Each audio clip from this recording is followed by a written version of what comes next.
Bupati Sudewo terjerat 2 kasus korupsi di KPK, 1 kasus suap jual beli jabatan perangkat desa di Pati dan telah ditetapkan sebagai tersangka. Kasus lain yang baru naik yang juga sudah jadi tersangka saudara dalam suap proyek jalur kereta api DJKA. KPK menyebut OTT Bupati Sudewo sebagai jalan untuk membuka kasus korupsi lainnya. Lantas apakah 2 kasus korupsi yang menjeratnya bisa memperberat hukuman? Kita bahas bersama Guru Besar Fakultas Hukum Unsur Profesor Hipnu Nugroho. Selamat petang, Prof. Selamat petang, Mbak. Ya, 1 orang 2 kasus, Prof. 1 jual beli jabatan, 1 keterlibatan di proyek jalur kereta api. Jadi sejauh mana nanti KPK bisa mengusut keterlibatan Sudewo dalam kasus dugaan suap proyek jalur kereta api? Ya, ini suatu yang menarik, Mbak. Jadi kalau kasus OTT itu suatu yang firm, karena bukti-bukti akurat, perencanaan pengungkapan perkara sudah berbulan-bulan. Jadi sudah ibarat orang Jawa sudah diinjeng kan itulah. Oleh karena itu dalam hal 2 perkara ini akan kita lihat apakah dibarengkan dengan konkursus atau berdiri sendiri.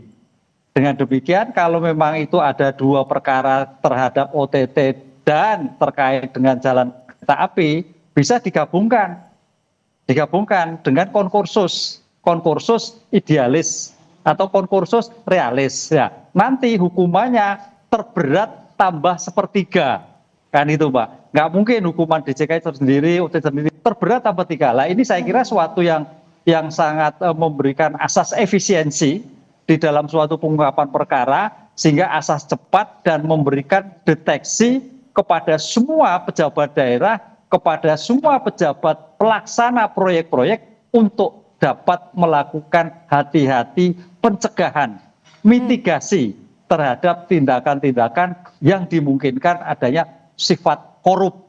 Itu, Mbak. Ini tampak bukan hal yang biasa, Prof. Selain memang dia kena OTT dalam jual beli jabatan, tapi satu sisi untuk korupsi DJKA saat itu kan dia masih dalam posisi anggota DPR dan sekarang ditetapkan bersamaan status tersangkanya. Ya, kan kita tidak melihat suatu jabatan, tapi melihat suatu sikap perbuatannya, sikap mesrianya yang diketemukan oleh penegak hukum akhirnya menjadi suatu 2 kesatuan jadikan 1 gitu, Mbak. Ini yang akan dijadikan suatu seperti halnya kasus-kasus yang lain. Jadi sebagai bentuk asas efisiensi dalam pengungkapan perkara ini saya kira efektif dilakukan suatu berbarengan suatu tindak pidana.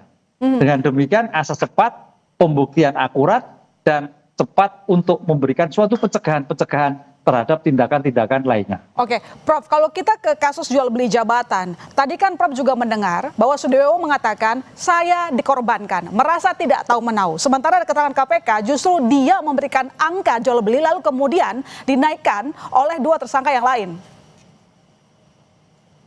Ya, gini, Mbak, namanya dalam suatu pemeriksaan, keterangan tersangka itu hanya untuk dirinya sendiri.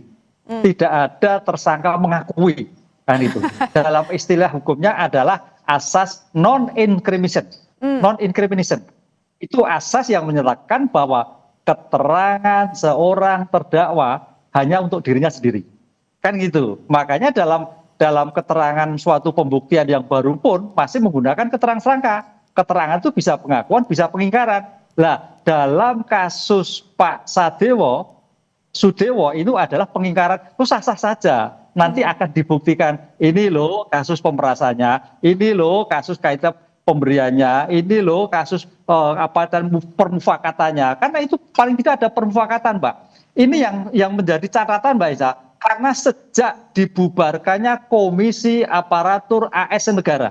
Jadi ketika Komisi Pengawas ASN Negara, tampaknya kepala daerah yang punya kebijakan itu kaitannya mutasi sakar PDW. Padahal kalau dulu ada ASN, itu syaratnya itu jelas sekali. Syarat, kelamaan, kemudian jabatannya, kriteria jelas sekali. Sehingga ketika Komisi Pengawas itu menyatakan oke, baru jalan. Lah, sekarang Komisi Aparatur Negara dihapuskan. Ini saya kira suatu evaluasi bagi pemerintah daerah untuk melihat seperti itu.